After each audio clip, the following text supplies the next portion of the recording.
নমস্কার বন্ধুরা, ডোনার রান্নাঘরে আপনাদের সকলকে স্বাগত জানাই।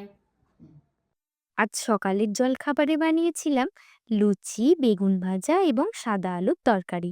এটা যদিও খুবই কমন একটা জলখাবার, তবে এই লুচির সাথে সাদা আলুর তরকারিটা আমার বিশেষ পছন্দের, তাই এটা আপনাদের সাথে শেয়ার করলাম।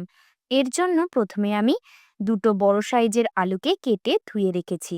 প্রেসার কুকারে এক বাটি জল দিয়ে তার মধ্যে স্বাদমতো লবণ দিয়ে আলুগুলো তুলে দিলাম, আর দিলাম 4টে চেরা কাঁচা লঙ্কা। প্রেসার কুকারের ঢাকনাটা বন্ধ করে দুটো সিটি দিতে বসালাম। বেগুন ভাজার জন্য একটা বেগুন দুফালি করে কেটে লবণ, চিনি এবং হলুদ মাখিয়ে 10 মিনিট রেখে দিলাম। এদিকে আমাদের কুকারের দুটো সিটি হয়ে গেছে, তাই ঢাকনাটা খুলে ফেললাম।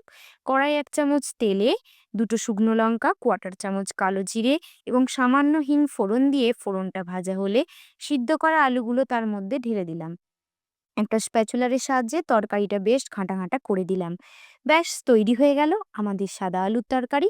এবার গরম সাদা তেলে কয়েকটা লুচি ভেজে নিলাম, আর ম্যারিনেট করে রাখা বেগুনটাও ঢাকা দিয়ে দিয়ে ভেজে নিলাম। এই গরম গরম ফুলকো লুচি, বেগুন ভাজা এবং সাদা আলুর তরকারি আর মিষ্টি প্রতিটা বাঙালির কাছেই অমৃতের সমান।